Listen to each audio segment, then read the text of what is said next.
সুপ্রিয় দর্শক, স্বাগত জানাচ্ছি আজকের সম্পাদকীয়তে। সঙ্গে আছি আমি জাফর সাদিক। রবীন্দ্রনাথ ঠাকুরের ছোট গল্পের সংজ্ঞার মতো শেষ হইয়াও হইল না শেষ অবস্থা জুলাই সনদের। মৌলিক ১৯টি সংস্কার প্রস্তাবের ১০টিতেই নোট অব ডিসেন্ট দিয়েছে রাজনৈতিক দলগুলো। এদিকে সনদ স্বাক্ষর বিষয়ে বিএনপি প্রস্তুত বলে জানালেও নিজেদের দাবিতে অটল জামায়াত ইসলামী সহ বেশ কয়েকটি দল। বিএনপি মনে করে সংবিধান সংশোধন সহ জুলাই সনদ বাস্তবায়ন হবে নির্বাচিত সংসদের মাধ্যমে। আর জামায়াত, এনসিপি সহ বেশ কয়েকটি দল নির্বাচনের আগেই সনদের বাস্তবায়ন দেখতে চায়। অন্যদিকে জুলাই অভ্যুত্থানের ক্রেডিট নিয়েও বিভিন্ন পক্ষের বাদানুবাদ চলছে। সব মিলিয়ে রাজনৈতিক দলগুলোর নিজস্ব এজেন্ডা ভিত্তিক রাজনীতি এবং জুলাই সনদ নিয়ে এক ধরনের অচল অবস্থা তৈরি হয়েছে। প্রাসঙ্গিক রাজনীতি ও অন্যান্য বিষয় নিয়ে আজকে সম্পাদকীয় অচল অবস্থা কাটবে কি, আর এ নিয়ে কথা বলতে আমাদের সঙ্গে স্টুডিওতে উপস্থিত আছেন মোহাম্মদ রাশেদ খান, সাধারণ সম্পাদক, গণ অধিকার পরিষদ। আর কিছুক্ষণের মধ্যে উপস্থিত হবেন মুশফিকুস সালেহীন, যুগ্ম সদস্য সচিব, জাতীয় নাগরিক পার্টি। দর্শক, আপনারাও এই আলোচনায় অংশ নিতে পারেন। এই জন্য আপনাদের ফোন করতে হবে টেলিভিশনে দেখানো নম্বর, এছাড়া ফেসবুকের মাধ্যমেও আপনাদের মন্তব্য পাঠাতে পারেন। আলোচনা শুরুতেই জানিয়ে দেব এখনকার প্রধান শিরোনামগুলো। জুলাই গণ অভ্যুত্থানের বর্ষপূর্তি উদযাপনের অপেক্ষা, সাধারণ মানুষকে বিজয়ের কৃতিত্ব দিলেন নাহিদ। আকাঙ্ক্ষা বাস্তবায়নে জনগণকে রাজনীতির হাল ধরার আহ্বান।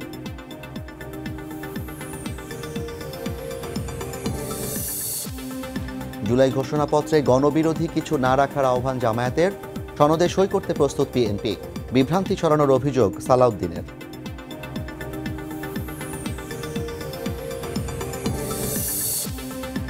আগামী দিনে জনবান্ধব রাজনীতি করবে বিএনপি। গণতন্ত্র ও অর্থনীতি সংহত করাই লক্ষ্য। দেশকে অস্থির করে নির্বাচন বিলম্বিত করার চেষ্টা করছে অভিযোগ নেতাদের।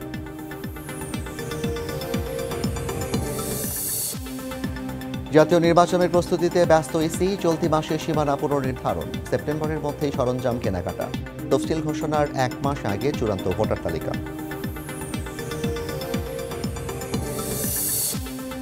এবং জুলাই আহতদের no release no treatment order দিয়েছিলেন শেখ হাসিনা। ট্রাইব্যুনালে ঢাকা কলেজ শিক্ষার্থীর সাক্ষ্য। গণকবর থেকে ১১৪ শহীদের মরদেহ উত্তোলনের নির্দেশ।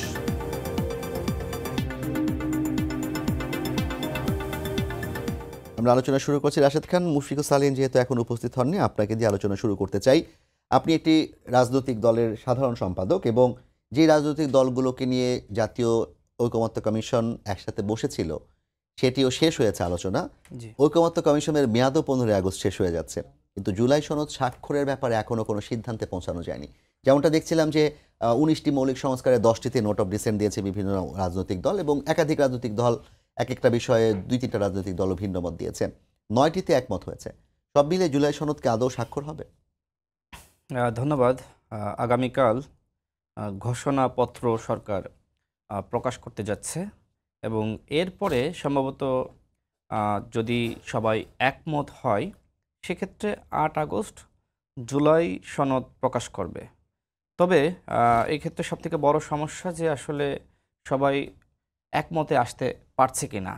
আপনি যেটি বললেন যে সম্ভবত ৯টির কথা, তবে আমি যতটুকু জানি যে যিনি আসলে ঐক্যমত কমিশনের ভাইস চেয়ারম্যান আমাদের আলী রিয়াজ স্যার, সহসভাপতি, তিনি বলেছিলেন যে দলগুলো ১২টি বিষয়ে একমত পোষণ করেছে। এর পরবর্তীতে আরও আলোচনা সম্পূর্ণ একমত হয়েছে ৯টিতে। আচ্ছা, তো সেক্ষেত্রে আসলে আমি যতটুকু জানি যে আসলে ১২টি। এখন হয়তো কোনো দলের আপত্তি থাকতে পারে, যেমন ওই যে আপনার ৭০ অনুচ্ছেদ নিয়ে বিএনপির একটা নোট অফ ডিসেন্ট আছে, তো সেখানে নোট অফ ডিসেন্টটাকে হয়তো বা সম্পূর্ণ ঐক্যমত হিসেবে দেখা হয়নি। সেটা হতে পারে। তবে আমার কাছে যেটি মনে হয় যে সবগুলো দল যতটুকু বিষয়ে একমত পোষণ করে সেইটাকে আসলে জুলাই চার্টারে অন্তর্ভুক্ত করা উচিত। অন্যথায় যদি আপনি কোনো কিছু জোরপূর্বক অ্যাড করেন সেটা নিয়ে সংকট বা সমস্যা হতে পারে। মনে করেন আগামীতে যে দল ক্ষমতায় আসলো, বাস্তবায়ন তো তিনি করবেন। এখন তিনি যদি ওইটা বাস্তবায়ন না করেন তাহলে তো সমস্যা সংকট আরও বেশি বাড়বে। সেই জায়গায় চাপিয়ে না দিয়ে বিভিন্ন দলগুলো তো জুলাই সনদ এখন থেকেই বাস্তবায়ন শুরু করার কথা তারা বলছে। সেই ক্ষেত্রে বাস্তবায়ন শুরু হয়ে গেলে কিংবা সংবিধানে যদি যুক্ত হয়ে যায়, পরবর্তী রাজনৈতিক দল যারা ক্ষমতায় আসবে তারা কি আসলে সেটি বাস্তবায়ন না করে টিকে থাকতে পারবেন কিংবা তাদের সুযোগ আছে? দেখেন, এই সরকারের আসলে বাস্তবায়নের মতন সময় নাই হাতে। এখন যদি সরকার মনে করে যে আমরা সব কিছু বাস্তবায়ন করব, সেক্ষেত্রে তাদের সময় প্রয়োজন। ইতিমধ্যে সরকারের বয়স কিন্তু ১ বছর প্রায় শেষ, আর ২-১ দিন হাতে। আমরা ১ বছরে সরকারের কোনো দৃশ্যমান সংস্কার আমরা দেখি নাই, জি। বরং ১ বছরে সরকার এক ধরনের লেজে গোবর অবস্থা করে ফেলিয়েছে। ডক্টর মোহাম্মদ ইউনূসের কাছ থেকে আমাদের যে ধরনের প্রত্যাশা ছিল, সেই প্রত্যাশা পূরণ হয়নি। বিশেষ করে আমাদের দলের প্রত্যাশা ছিল একটি জাতীয় সরকার, সেই জাতীয় সরকার কিন্তু গঠন করা হয়নি। এনসিপি এখন এসে বলছেন যে তারাও আসলে জাতীয় সরকার গঠন করতে চেয়েছিলেন, কিন্তু বিএনপি চায়নি, যে কারণে তারা পারেননি। তবে বিএনপির বক্তব্য হলো যে ছাত্রদের পক্ষ থেকে সরাসরি কেউ আসলে আমাদেরকে বলে নাই যে ছাত্ররা জাতীয় সরকার গঠন করতে চায়, অন্য একটি মাধ্যম থেকে তারা জেনেছিলেন। দেখেন, আজকে যদি বাংলাদেশে জাতীয় সরকার থাকতো, তাহলে সেই সরকারে যারা গণ অভ্যুত্থানে অংশীজন প্রত্যেকে থাকতো। তার মানে ওই শপথ নেওয়ার পর থেকেই কিন্তু এই আজকে যে বাস্তবায়নের কথা বলছে বা এখন থেকেই সংস্কার শুরু করতে হবে, সেটা কিন্তু সম্ভবপর ছিল। কিন্তু যেটি করা হলো যে একটি অংশকে নিয়ে, যারা গণ অভ্যুত্থানের একটি অংশ, তাদেরকে নিয়ে মূলত সরকার গঠিত হয়। আজকে আপনি নিশ্চয়ই দেখেছেন যে টিআইবির নির্বাহী পরিচালক জনাব ইফতেখারুজ্জামান, তিনি কিন্তু স্পষ্টভাবে বলেছেন যে এনসিপি একটি কিংস পার্টি। তিনি এই কথাও বলেছেন যে তাদের দুজন এখনো পর্যন্ত সরকারে রয়েছে। এটা এনসিপির জন্য যেমনিভাবে বিব্রতকর, ঠিক একইভাবে সরকারের জন্য বিব্রতকর। যে কারণে আমরা এর আগে কিন্তু আমরা সবসময় আমাদের জোরালো বক্তব্য দিয়েছি যে দুজন ছাত্র উপদেষ্টা রয়েছে, একজন যেহেতু দল গঠন করে পদত্যাগ করেছে, সুতরাং বাকি যে দুজন রয়েছে, এই দুজনের উচিত পদত্যাগ করা। এটি এনসিপির জন্য কল্যাণকর এবং একই সাথে সরকারের জন্য কল্যাণকর। তো আপনি যেটি বলছেন, দেখেন আজকে জুলাই সনদ নিয়ে, জুলাই ঘোষণাপত্র নিয়ে যে ধরনের লুকোচুরি শুরু হয়েছে, এটা অত্যন্ত হতাশাজনক। আপনি আগামীকাল বিকাল ৫টায় জুলাই ঘোষণাপত্র জাতির সামনে হাজির করবেন, এখনো পর্যন্ত কোনো দল জানে না কি ঘোষণা আপনি ঘোষণাপত্র করবেন। আপনাদের কাছে আসেনি না, ফাইনালটা? আসেনি, আচ্ছা। আসেনি। আমি একটা মাধ্যম থেকে জানতে পারলাম যে যিনি অন্তর্বর্তীকালীন সরকারের প্রেস সচিব, তিনি আরেকজন সাংবাদিককে জানিয়েছেন যে সব দলের সাথে আলোচনা হয়েছে। কারণ ওই ব্যক্তি, তিনি ফেসবুকে একটি ঘোষণাপত্র পেয়েছেন, তিনি পোস্ট করেছেন। তো আমার কাছে ফোন দিল, আমাকে জিজ্ঞেস করলো যে আপনারা কি ঘোষণাপত্র পেয়েছেন? প্রেস সচিব তো বলছে যে ঘোষণাপত্র দলগুলোর সাথে আলোচনা করেই চূড়ান্ত রাইট। করা হয়েছে, বলছেন না তিনি? হুম। কিন্তু আমি আপনাকে চ্যালেঞ্জ করে বলছি, কোনো দলের সাথে এই ঘোষণাপত্র আলোচনা করা হয়নি। জুলাই অংশীজনদের সাথে এই ঘোষণাপত্র সরকার আলোচনা করেনি। যখন আমরা খবর পেলাম যে ২০১৮ সালের কোটা সংস্কার আন্দোলন বাদ দেওয়া হচ্ছে, আমিও কিন্তু সরকারের একজন প্রতিনিধির সাথে যোগাযোগ করেছি। তিনি আমাকে বলছেন যে আপনার এই মেসেজ পৌঁছে দিয়েছি, কিন্তু অ্যাড হবে কি হবে না সেইটা আমি বলতে পারবো না। দেখেন, ২০১৮ সালের কোটা সংস্কার আন্দোলনকে কেন্দ্র করে ২৪ সালে আবার কোটা ফিরে আসে, আবারও ১৮ সালের পরিপত্র পুনর্বহালের দাবিতে আন্দোলন শুরু হয়, এবং এরপরে যখন হাসিনা হত্যাযজ্ঞ শুরু করে, তখন গণ অভ্যুত্থান সংগঠিত হয়। এই সহজ একটা লাইন যে কোটা সংস্কার আন্দোলন, এই শব্দটা তারা অ্যাড করবে না। কারণ কারণ এই শব্দটা যদি অ্যাড করে, তাহলে গণ অভ্যুত্থানের আমরাও কিন্তু স্বীকৃত, এবং যেটা সংবিধানে অন্তর্ভুক্ত করা হবে, আমরাও কিন্তু একজন অংশীদার হয়ে যাই। কিন্তু এনসিপি বা বৈষম্যবিরোধী ছাত্র আন্দোলন, তারা এই জুলাইয়ের কৃতিত্ব আসলে কারোর সাথে শেয়ার করতে চায় না। যেমনিভাবে এনসিপি সরকার গঠন করেছে, আজকে ইফতেখারুজ্জামান, তিনি তো একজন জাতীয় ঐক্যমত কমিশনের সম্মানিত সদস্য, তিনি এই কথা বলছেন। তার মানে কি, আমরা যে শুরুর থেকে যে কথা বলে আসছি যে সরকার তার নিরপেক্ষতা হারিয়েছে, ডক্টর মোহাম্মদ ইউনূস তার নিরপেক্ষতা হারিয়েছে, তিনি যেদিন বললেন যে ছাত্রদের একটি দল গঠন করা দরকার, এবং একই সাথে তিনি ছাত্রদেরকে কিন্তু আশীর্বাদ জানিয়েছেন, এবং তিনি এই কথা বলেছেন যদি একটি নতুন দল না আসে, তাহলে সেই পুরাতন ব্যবস্থা আবার ফিরে আসবে। তার মানে কি, তার মানে আজকে ডক্টর মোহাম্মদ ইউনূস তিনি এই এনসিপির পৃষ্ঠপোষক, এটা তো সত্য। আজকে ঐক্যমত কমিশনের যে প্রতিনিধি বা সদস্য, টিআইবির নির্বাহী পরিচালক, তার বক্তব্যের মাধ্যমে আরও স্পষ্ট হয়েছে। আমরা মনে করি যে আপনি আগামী যে বক্তব্যটির কথা বলছেন, কয়েকদিন আগে দেবপ্রিয় ভট্টাচার্য, সিপিডি সম্মানীয় ফেলো, তিনিও কিছু বিষয়ে কথা বলেছেন। আজকে টিআইবির নির্বাহী পরিচালক কথা বললেন। এর প্রেক্ষিতে আমি জানি না হয়তো বা এটা তিনি এই উদ্দেশ্যেই লিখেছেন কিনা, মাহফুজ আলম আজকে একটি পোস্ট দিয়েছেন যে আবার তিনি ১-১১ পদধ্বনি দেখছেন, কিন্তু দিন শেষে ২৪ বিজয়ী হবে। আমরা বিভিন্ন পোস্টের কমেন্টে যারা কিনা এনসিপির সাথে যুক্ত, তাদের কমেন্ট দেখতে পাচ্ছি এমন যে এরা আবার ১-১১ ফিরিয়ে আনতে চায়। আপনি কি এই বিষয়ে একমত? দেখেন, আপনি দেবপ্রিয় ভট্টাচার্যের যে কথা বললেন, তিনি বলেছিলেন যে সরকারের ভেতরে সরকার, সেই সরকারটাকে তিনি স্পষ্ট করতে পারেননি। তবে আমি স্পষ্ট করি, সেই সরকারটা মূলত এনসিপি। এই যে সরকার পরিচালিত হচ্ছে, কারা চালাচ্ছে? এনসিপি যেভাবে বলছে এই সরকার সেভাবে কাজ করছে। এই ঘোষণাপত্র এনসিপি যেভাবে তৈরি করে দিয়েছে, ঠিক ওইভাবেই প্রকাশ হবে। দেখেন নির্বাচনের তারিখ কেন আসতেছে না, এনসিপি বলছে না, রাজি হচ্ছে না। তাই আপনি যেটি বললেন যে মাহফুজ আলম তিনি বলেছেন যে 1-11 পদধ্বনি আবার শোনা যাচ্ছে, এই কথা বলেছেন না আজকে? জি, কেন বলেছেন লিখেছেন তিনি ফেসবুকে। দেখেন, আগামীকাল জুলাই ঘোষণাপত্র প্রকাশ করবে। আমি যতটুকু জানি, যেহেতু দলগুলোর সাথে আলোচনা করে নাই, বিভিন্ন দলের বিভিন্ন চাওয়া পাওয়া ছিল। যেমন আমরা বলেছিলাম 2018 সালের কোটা সংস্কার আন্দোলন অন্তর্ভুক্ত করতে হবে, একই সাথে নিরাপদ সড়ক আন্দোলন, কারণ এই আন্দোলনগুলো শিক্ষার্থীদেরকে এক ধরনের বিপ্লবের চেতনা কিন্তু ভিতরে বীজ বপন করেছে, শিক্ষার্থীদের ভিতরে মস্তিষ্কের মধ্যে বিপ্লবী চিন্তা কিন্তু সৃষ্টি করেছে, এবং 18 সাল থেকে 24 সাল পর্যন্ত তরুণ প্রজন্ম লড়াই চালিয়েছে। সেই কোটা সংস্কার আন্দোলন, নিরাপদ সড়ক আন্দোলন, ভ্যাট বিরোধী আন্দোলন, এগুলো আপনি বাদ দিতেছেন।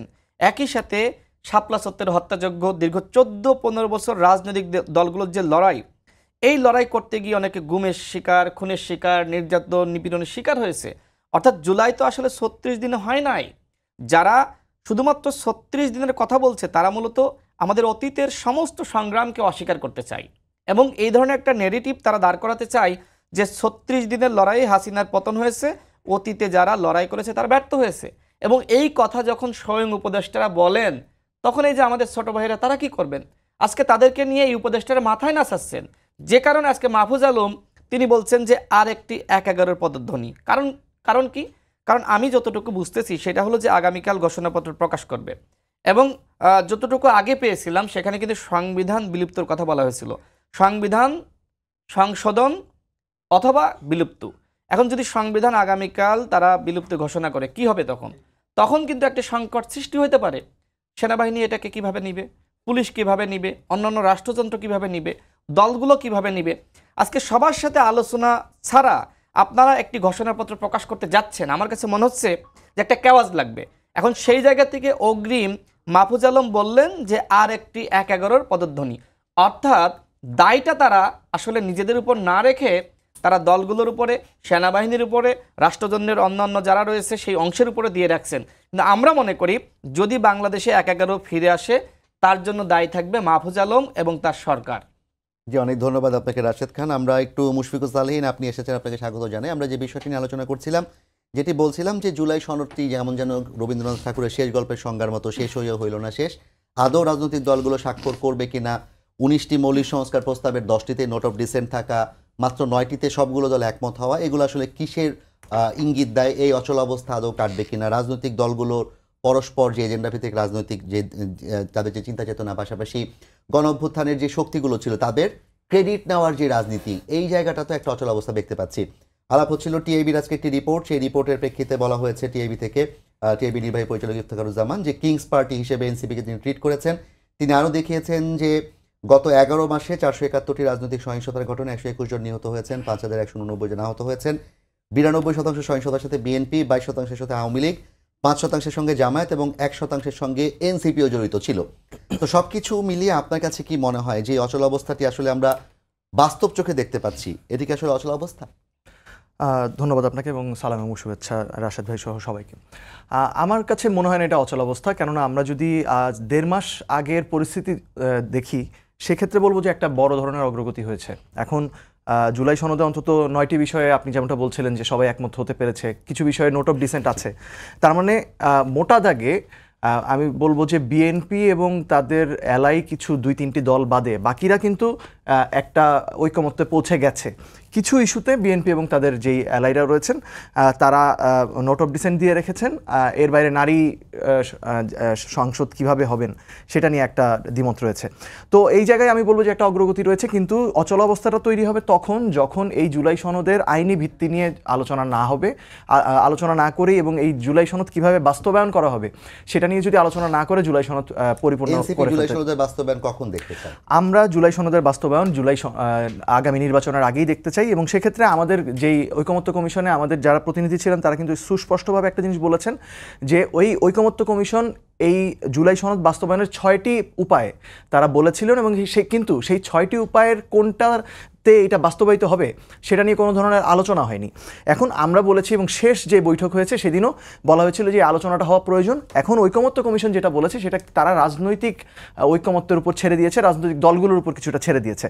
আমরা যেটা মনে করি যে এক হচ্ছে 90-এর প্রেক্ষাপট যদি ধরি, 3 দলীয় জোটের রূপরেখা আমরা দেখেছি কিভাবে সেটা পরবর্তীতে রাজনৈতিক দলগুলো মানেনি, সেই কারণে এটা একটা লিগালি বাইন্ডিং ইফেক্ট থাকা প্রয়োজন। দ্বিতীয় বিষয় হচ্ছে যে ধরেন এখন দ্বিকক্ষ বিশিষ্ট সংসদ হওয়ার কথা বলা হচ্ছে, আমার কি আগামী নির্বাচন দ্বিকক্ষ বিশিষ্ট হবে নাকি পরের নির্বাচনটা হবে, এই কিছু সলিউশন তো থাকা প্রয়োজন। থার্ডলি আরেকটা জিনিস আমরা মনে করি যে যেই বিষয়গুলোতে সম্পূর্ণ 100% একমত হওয়া যায়নি, সেই বিষয়গুলোতে আসলে আমাদের মনে হয় জনগণের কাছে যাওয়া উচিত। যেহেতু এখানে রাজনৈতিক দলগুলো সেগুলো আমরা গণপরিষদের কথা বলেছি, গণভোটের অপশনটাও আলোচনায় আছে। সেই জনগণ যদি এখানে ডিসিশন দিয়ে দেয় তাহলে আসলে এই রাজনৈতিক দলগুলো এই ঐকমত্য পৌঁছানো যায়নি বলে কিছু সংস্কার আটকে রাখার দিকে যেতে পারবে না। যদি সেইটার দিকে যায় তাহলে আসলে কোনো ধরনের অচল অবস্থা আছে বলে মনে করি না। এখন যেটা নিয়ে আসলে একটু আগে আমি শুনছিলাম আস্তে আস্তে যে রাশেদ ভাইও যে কথাটা বলছিলেন যে সরকার একটা এনসিপির সরকার বা কিংস পার্টি এনসিপি, এটা আজকে ঐকমত্য কমিশনের একজন সদস্য তিনিও বলেছেন।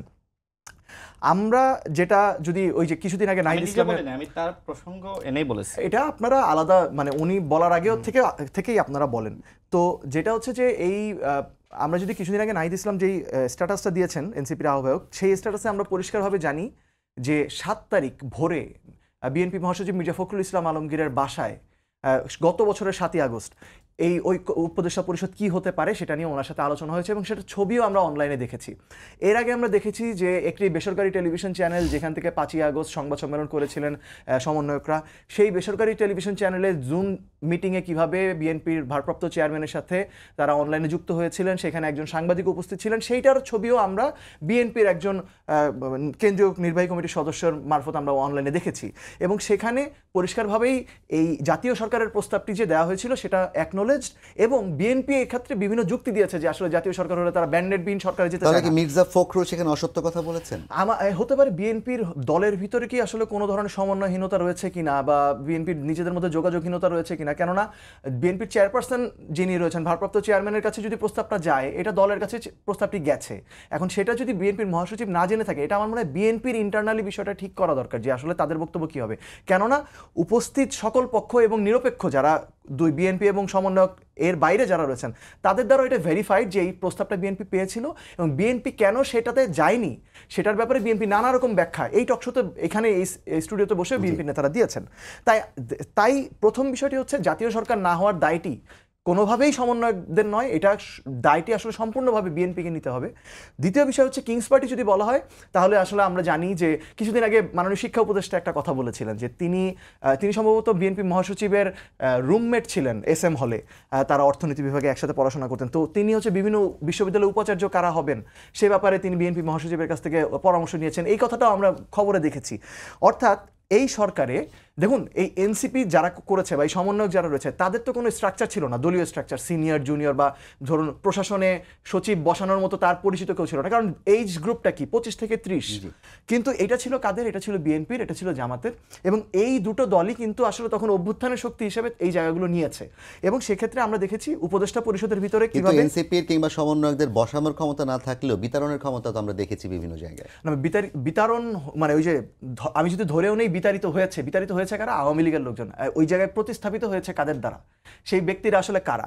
এই জন্য বলছি যে কিংস পার্টি যে বলা হচ্ছে এই দুইজন উপদেষ্টা বাদে এর বাইরে আপনি যত এখানে দেখা যাবে যে বামপন্থীদেরও প্রতিনিধি হিসেবে কোনো না কোনো একজন রয়েছেন, আপনি ধরলে কোনো না কোনো উপদেষ্টাকে বলতে পারবেন। আমরা জানি যে বিভিন্ন জায়গা থেকে যে প্রেসক্রিপশনগুলো এসেছিল বা বলবো যে সুপারিশ এসেছিল, সেই সুপারিশ কাটছাট করা হয়েছে। এখানে ডক্টর ইউনূসের একটা বড় সে ছিল, বিএনপির অনেক বড় সে ছিল এবং বিএনপির কিছু কিছু জায়গায় ভেটো পাওয়ার ছিল, এখানে সেনাবাহিনীর অন্তত সেনা প্রধানের একটা ভূমিকা ছিল, এগুলো আমরা জানি। তাই এটা আলাদাভাবে শুধুমাত্র এনসিপিকে ওই দুইজন আছে দেখে তারা আন্দোলন একসাথে করেছে দেখে কিংস পার্টি করাটা আনজাস্টিফাইড। কেননা ওই যে সরকারের ভিতরে যে সরকারের কথা বলা হচ্ছে এইটা যদি আসলে হতো তাহলে অনেক আগেই জুলাই প্রোক্লেমেশন, মানে এনসিপি যদি সরকারের ভিতরে সরকার হতো অনেক আগে জুলাই প্রোক্লেমেশন চলে আসতো।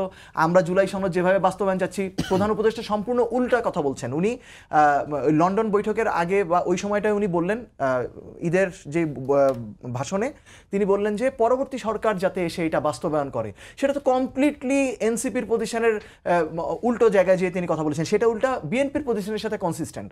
তাই মানে আমরা রেটোরিক্যালি ফ্রেমিং করা হচ্ছে যেভাবে, সেটার সাথে বাস্তবতার একটা বিশাল পার্থক্য দেখতে পাচ্ছি। আগামীকাল জুলাই ঘোষণাপত্র প্রধান উপদেষ্টা পাঠ করবেন, সেই ঘোষণাপত্র কি এনসিপি পেয়েছে, আপনারা দেখেছেন? মানে আমি এখন পর্যন্ত দেখতে পাইনি, এবং আমি সন্ধ্যা পর্যন্ত যতটুকু খোঁজ নিয়েছি, দলীয়ভাবে কি আপনার দল কি এই ঘোষণাপত্রের সাথে সম্পৃক্ত হয়েছে কিংবা কি আছে সেখানে জানে তারা আলোচনা হয়েছে? আমরা এখন পর্যন্ত আমরা পরিষ্কার না যে কি হয়েছে, কি আছে সেই ঘোষণাপত্রে। আমরা অপেক্ষা করছি যে এর আগে হয়তো সরকারের কাছ থেকে আসবে। আমরা তো আসলে দীর্ঘদিন ধরে আমরাই বলেছিলাম যে আর কেউ যেহেতু দিচ্ছে না, কারো এটা নিয়ে মাথা ব্যথা নেই, আমরাই তাহলে 3 তারিখে দিয়ে দিই। তারপরে সরকার একটু টনক নড়েছে, এখন অ্যাটলিস্ট মানে কিছু না হওয়ার চেয়ে কিছু হচ্ছে বলে মনে হচ্ছে, কিন্তু আমরাও অপেক্ষায় রয়েছি। আমরাও আসলে এখন পর্যন্ত নিশ্চিত না যে সেই ঘোষণাপত্রে যদি আপনাদের যেই আলাপ কিংবা যেই দাবিগুলো আছে সেগুলো না পান, সেই ক্ষেত্রে আপনাদের কর্মসূচি কি হতে পারে? আমাদের মনে হয় যদি এরকম কিছু হয় যেখানে জুলাই গণ অভ্যুত্থানের যারা অংশীদার, সেটা শুধুমাত্র এনসিপি না, এটা গণ অধিকার পরিষদ বলি, বিএনপি বলি বা অন্যান্য রাজনৈতিক দলগুলো, এদের যদি মনোপুত না হয় এমন কিছু হলে আসলে সেটা তো আসলে জাতীয় ঐক্যমত্যের একটা প্রতিফলন ঘটবে না, সবাই ওন করতে পারবে না। সরকার এমন কিছু করবে না বলেই আমরা আশা করি। মানে এতদিন পরে যেহেতু হচ্ছে, 31শে ডিসেম্বর তো এটা আটকে গেল কারণ কিছু দল বাধা দিয়েছিল। এখন যেহেতু হচ্ছে, আমার ধারণা সরকার যেভাবে ফাংশন করে, সরকার অন্তত বিএনপি নারাজ হবে এমন কিছু এখানে থাকার কথা না, কারণ না হলে জুলাই প্রোক্লেমেশন এই সময় দিতই না সরকারের ট্র্যাক রেকর্ড যেটা। আপনার ধন্যবাদ। রাশেদ খান, আপনি বলছিলেন যে জুলাই প্রোক্লেমেশন কিংবা জুলাই ঘোষণাপত্র আপনাদের কাছে কিংবা অন্য রাজনৈতিক দলগুলোর সাথে আলাপ করা হয়নি। মুশফিকুর সালেহীন এনসিপির প্রতিনিধি, তিনিও দাবি করলেন যে তাদের সাথে আলাপ করা হয়নি। জি, তাহলে তো আমি যেটি বললাম সেটি সঠিক। তবে প্রেস সচিব আবার দাবি করছেন যে বিভিন্ন দলকে দেওয়া হয়েছে, আলোচনা করা হয়েছে, আলোচনার ভিত্তিতেই ফাইনাল করা হয়েছে।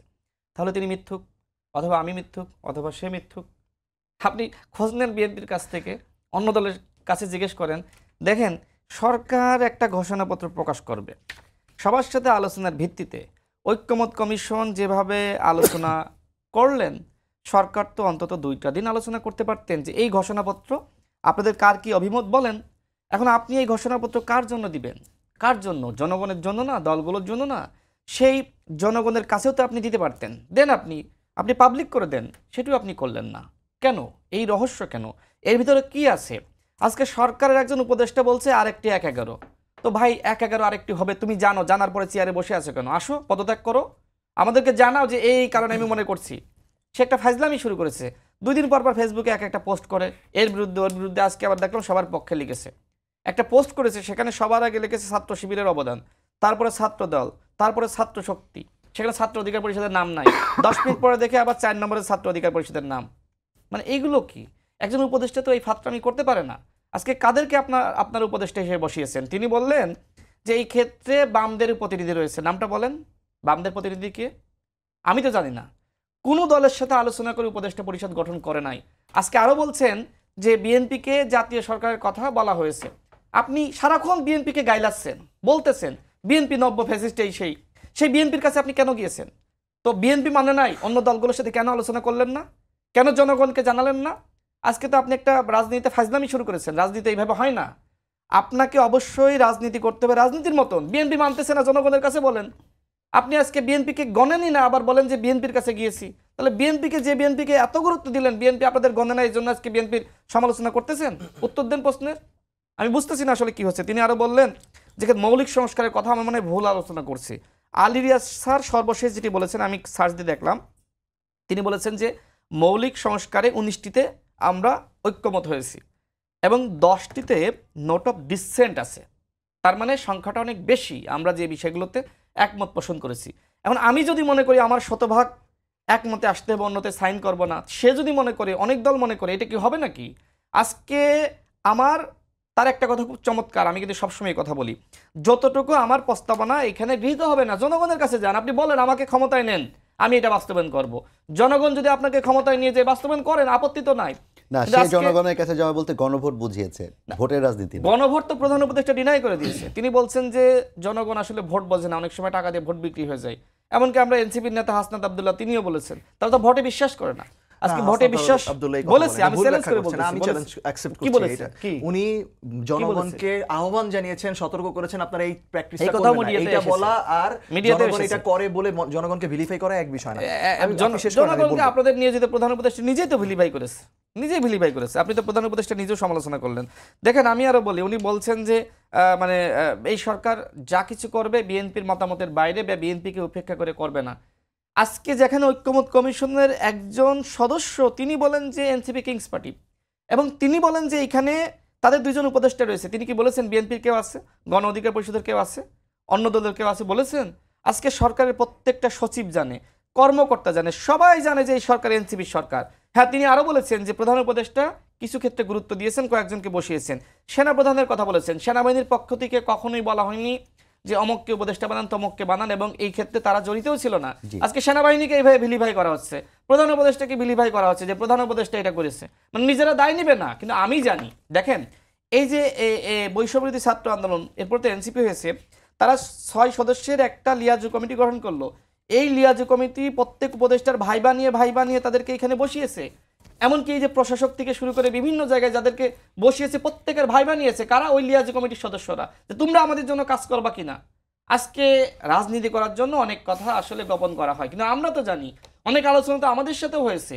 তো সেক্ষেত্রে কি আলোচনা? এটা স্বীকার করে নেন যে এটা এনসিপির সরকার। এটা তো অস্বীকার করার কিছু না। জি, অনেক ধন্যবাদ রাশেদ খান। আমরা একটু মুশফিকের কাছে জানতে চাই আপনি কি স্বীকার করছেন কিনা এটা এনসিপির সরকার, এবং একই সাথে বিএনপির কাছে আপনারা কেন গিয়েছেন, যে বিএনপি ফ্যাসিস্ট বা নব্য ফ্যাসিস্ট হয়ে উঠছে বলে দাবি করছেন আপনারা রাশেদ খানের ভাষ্য অনুযায়ী? শুরুতেই একটু মানে কি বলবো, কিছুটা আমি বিচলিতই। সেটা হচ্ছে যে রাশেদ ভাই আমাদের অনেক সিনিয়র রাজনীতিবিদ, অনেক আগে থেকে উনি জাতীয় রাজনীতি করেন। তো জাতীয় পর্যায়ে রাজনীতি করতে গেলে কি ভাষায় অন্য সমালোচনা করা উচিত বা উচিত না, সেই বিষয়ে আসলে আমরা অনেক সময় আমাদের সিনিয়র রাজনীতিবিদদের কাছ থেকে শিখি। তো আপনাদের নেতারা কি সেক্ষেত্রে ভাষায় সমালোচনা করছে আপনি দেখেন না? ওদেরকে আগে শিখান, তারপরে আমাকে শিখাইতে আসেন। না, আমি আসলে আপনাদের নেতাদের আগে শিখান। সিনিয়র নেতাদের তো গণেই না আপনাদের নেতারা, যে ভাষায় কথা বলে। এটা আমি কি ভাষা বললাম? তো আমি বললাম ফাজলামি করতেছে। এটা কেন বলেছে? কারণ আপনাদের নেতারা যেভাবে জি, আজকে ভাই, ঐক্য বলতে ভেঙে পারি? ফেলেছে, এটা তো মানে আমি আশ্চর্য হয়ে গিয়েছি। না, আমাকে শিখাইতে আসলেন তো এই জন্য বললাম। না, যেটা বলছি ওদেরকে আগে শেখান। প্রেস সচিবকে মিথ্যুক আমি বলতে চাচ্ছিলাম। হতে পারে যে দেখুন, এটা নিয়ে তো এই জুলাই গণ অভ্যুত্থান মানে জুলাই ঘোষণাপত্রে কি থাকা উচিত, সেখানে গত 13-15 বছরের বিভিন্ন ঘটনা প্রবাহ থাকা উচিত। বিএনপির দাবি হচ্ছে সেখানে ধরুন ওই যে 7ই নভেম্বরের সিপাহী জনতার যে অভ্যুত্থান বা বিপ্লব, সেটার বিষয় অন্তর্ভুক্ত থাকা উচিত, ইত্যাদি ইত্যাদি যে বিভিন্ন বিষয় নিয়ে আলোচনা হয়েছে, এটা আমরা গত 6 মাস ধরে তারাও আমরা বলেছেন জানি। 2018 কোটা আন্দোলন থাকা কোটা উচিত। আন্দোলন থাকা উচিত, ওনারা এটা বলেছেন। সো এই বিষয়গুলো আছে আমরা জানি। এখন সর্বশেষ কি অবস্থায় মানে চূড়ান্ত রূপটা কি, সেই চূড়ান্ত রূপটা এখনো আমাদের হাতে এসে পৌঁছায়নি। কিন্তু এইগুলো বিষয়টা থাকতে পারে, থাকার কথা বিভিন্ন দলের কাছ থেকে রয়েছে, সেটা তো আমরা জানি।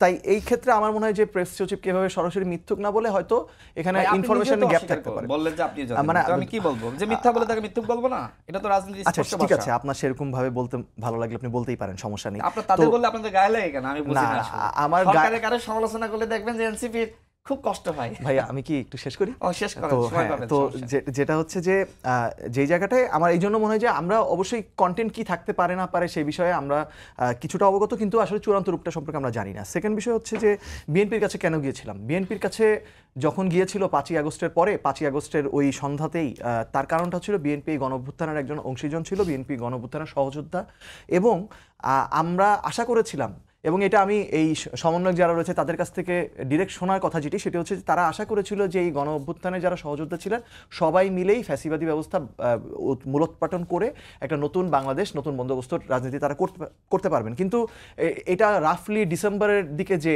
এই আশাভঙ্গটা হয়েছিল, এবং তখন থেকে আসলে নতুন একটা রাজনৈতিক দল নিজেরাই গঠন করার একটা চিন্তা শুরু হলো। তার আগে আসলে আমরা বিএনপি বলি, জামাত বলি, গণ অধিকার পরিষদ বলি, এই দলগুলোকে আসলে নিজেদের বাইরে আলাদাভাবে খুব বেশি কিছু ভাবেনি। তখন পরবর্তীতে দেখা গেল যে আসলে প্রশাসনে যখন বিভিন্ন বিশ্ববিদ্যালয়ের উপাচার্যে যখন মন মতো লোকজন তাদের বসানো শেষ, প্রশাসনের ধরা যাক সচিবালয়ে একটা আন্দোলন হলো, সেই আন্দোলনের নেতৃত্ব দিলেন তিনি আবার বিএনপি চেয়ারপারসনের নিজের ব্যক্তিগত কর্মকর্তা বা পিএস, তিনি আবার হচ্ছে বৈষম্য বিরোধী কর্মকর্তা কর্মচারীদের নেতা। এরকম অনেক কিছু যখন আমরা দেখলাম, শেষ পর্যন্ত যখন পরিষ্কার হলো যে আসলে যেটা হচ্ছে প্রত্যেকটা দল 5 আগস্টের পরে নিজ নিজ এজেন্ডা, নিজ নিজ রাজনীতিটা করতে চেয়েছে, তখন আমাদের মনে হচ্ছে আমাদের রাজনীতিটা করার জন্য আমাদের রাজনৈতিক দল করা প্রয়োজন। তাই যেটা বলছেন যে বিএনপির কাছে কেন গিয়েছিলাম, কারণ বিএনপির ওপর তখনও আস্থা, ভরসা এবং বিশ্বাসটা ছিল। ধন্যবাদ মুশফিক। আমি একটু অন্য প্রসঙ্গে যেতে চাই। আপনি যখন এজেন্ডা ভিত্তিক রাজনীতির কথা আনলেন, গত দুদিন ধরেই কিন্তু একটা ব্যাপক শোরগোল চলছে আপনাদের রাজনৈতিক অঙ্গনে, বিশেষ করে গণ অভ্যুত্থানে যে শক্তিগুলো সম্মুখ সারিতে ছিল, যারা আসলে প্রকাশ্যে কাজ করেছে, যেমন ধরেন গণতান্ত্রিক ছাত্র সংসদ কিংবা হচ্ছে বৈষম্য বিরোধী ছাত্র আন্দোলন, তাদের যে নেতারা আব্দুল কাদের, আমি একটু সরাসরি বলি, আব্দুল কাদের, সাদিক কায়েম কিংবা হচ্ছে সালমানের যে স্ট্যাটাস, সেগুলোতে সরাসরি শিবিরকে দোষারোপ করা এবং ছাত্রলীগের যারা হামলা করেছে তাদের একটা অংশ শিবির ছিল এরকম দাবি করা আব্দুল কাদেরের, এগুলো আসলে রাজনীতিতে একটা ধরনের অচলাবস্থা তৈরি করছে কিনা? এগুলো এক ধরনের অবিশ্বাস তৈরি করছে। এই অবিশ্বাসটার দেখুন, একটা জিনিস হয়তো আমরা বাস্তবতা বুঝি যে আওয়ামী লীগের সময় শিবির যেহেতু রাষ্ট্রীয়ভাবে অনেক নিপীড়নের শিকার ছিল, তারা এই কারণে পরিচয় গোপন করে থাকতো। কিন্তু পরবর্তীতে আমরা যেটা জানলাম সেটা হচ্ছে পরিচয় গোপন করে তারা আবার ছাত্রলীগও করতো। এবং এখন আব্দুল কাদেরের স্ট্যাটাসের মাধ্যমে আমাদের এরকম একটা অভিযোগ আমরা পেলাম যে শুধুমাত্র তারা ছাত্রলীগ করতো তা না, তারা ছাত্রলীগের সাথে মিলে বিভিন্ন নিপীড়নমূলক কর্মকাণ্ড যুক্ত হতেন এবং সেই নিপীড়নমূলক কর্মকাণ্ড যারা করেছেন তাদের জন্য আবার তদবির করতে এখন শিবিরের একজন স্বনামধন্য নেতা এগিয়ে আসছেন। সালমান আবার অস্বীকার করেছেন আজকে ফেসবুক স্ট্যাটাসে। তিনি এটা অভিযোগ, এই জন্য আমি বলছি অভিযোগ রয়েছে। এখন বাস্তবতার সত্যটা কি সেটা তো আসলে পরবর্তীতে হয়তো বের হবে, কিন্তু মূল বিষয়টি হচ্ছে যে এই যে আত্মপরিচয় গোপন করার যে রাজনীতি, নিজে এক রাজনীতি করব কিন্তু অন্য সংগঠনের ভিতরে ঢুকে ওই রাজনীতি মানে মাদার অর্গানাইজেশনের এজেন্ডা বাস্তবায়ন করার যে রাজনীতি, এই গুপ্ত রাজনীতিতে যদি চলমান থাকে তাহলে আসলে এই পারস্পরিক অবিশ্বাসটা থাকবেই। আমরা এমনও দেখেছি বিভিন্ন বিশ্ববিদ্যালয়ের উপাচার্য প্রভিসি নিয়োগ করার ক্ষেত্রে আমরা এসে শুনেছি উনি একজন সাধারণ শিক্ষার্থী, নিরপেক্ষ শিক্ষার্থী, শিক্ষক। পরবর্তীতে আমরা যে দেখলাম উনি আবার আসলে ওই বিশ্ববিদ্যালয়ের জামাতপন্থী শিক্ষক। এই ঘটনাও আমি নিজে সাক্ষী আছি এরকম ঘটনার। তো এই ঘটনাগুলো যখন ঘটে তখন মানুষের মধ্যে কি হয়, প্রতারিত বোধ হয়। আমি জানি রাশেদ ভাই গণ অধিকার পরিষদ করেন, তিনি জানেন আমি এনসিপি করি এবং আমাদের পারস্পরিক অবস্থান সম্পর্কে আমরা পরিষ্কার। আমরা এখানে তর্ক করতে পারি, কিন্তু আমি জানি উনি কিসের জন্য মানে উনি রাজনীতি করেন, উনি কিসের পক্ষে দাঁড়ান, কিসের বিপক্ষে দাঁড়ান। কিন্তু যদি উনি আসলে ভিতরে ভিতরে ধরেন উনি যদি একজন গুপ্ত শিবির হয়ে থাকেন, হ্যাঁ, তাহলে কিন্তু আসলে মানে কখনো আমরা রাজনীতিতে সৌহার্দ্য, সম্প্রীতি এবং পারস্পরিক শ্রদ্ধাবোধ, বিশ্বাস, মানে বেসিক কিছু জায়গা যেটা রাজনীতিতে থাকা প্রয়োজন সেটা আজকে সাদিক কায়েমের যে সভাপতি ছিলেন শিবিরের ঢাকা বিশ্ববিদ্যালয়ে, তিনি কিন্তু দাবি করেছেন যে পুরো বৈষম্য বিরোধী যে ছাত্র আন্দোলন কিংবা ছাত্র শক্তি পুরোটাই গড়ে উঠেছে তাদের পরিকল্পনা, এবং সেখানে আসিফ কিংবা নাহিদরা আসলে মৌন সম্মতির ভূমিকা দিয়েছে, মূলত মাহফুজ কথা বলেছেন, এরকম কিছু কথা তিনি বলেছেন। ওনাদের এই বক্তব্যগুলোর কারণেই কিন্তু আসলে এই মানে কথাগুলো বাড়ছে। দেখুন, এখন যদি প্রশ্ন করি, একটা জিনিস আমরা দেখেছিলাম 158 জন সমন্বয়কের মধ্যে নাকি 108 জনই শিবিরের।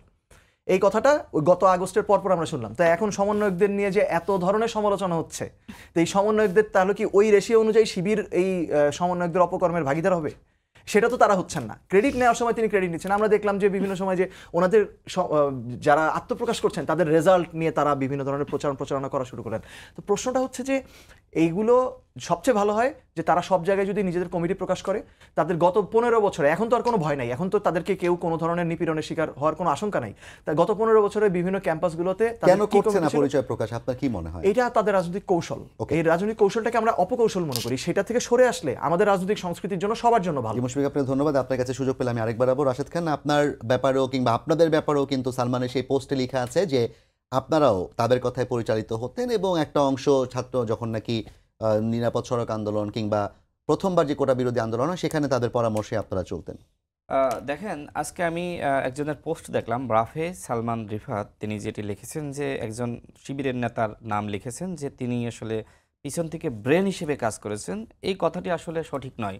আমি এই পোস্ট দেখার পরে রাফে সালমান রিফাতকে ফোন করেছিলাম এবং তাকে জানালাম যার নাম আপনি লিখেছেন তার সাথে আসলে আমাদের কারো যোগাযোগ ছিল না, আমরা কেউ চিনতাম না। দেখেন, ওই সময়কার বাস্তবতায় শিবিরের সাথে ছাত্রদলের কোনো নেতার সাথে হলে থাকা একজন শিক্ষার্থী বা কোটা সংস্কার আন্দোলনের নেতা যোগাযোগ করবে, সেই বাস্তবতা ছিল না। আমি স্পষ্টভাবে তাকে জানিয়েছি যার নাম লিখেছেন তাকে আমরা চিনতাম না, এটা আমি তাকে মেসেজটি পাঠিয়ে দিয়েছি। এখন তারা কেন লিখলেন তারাই বলতে পারবেন।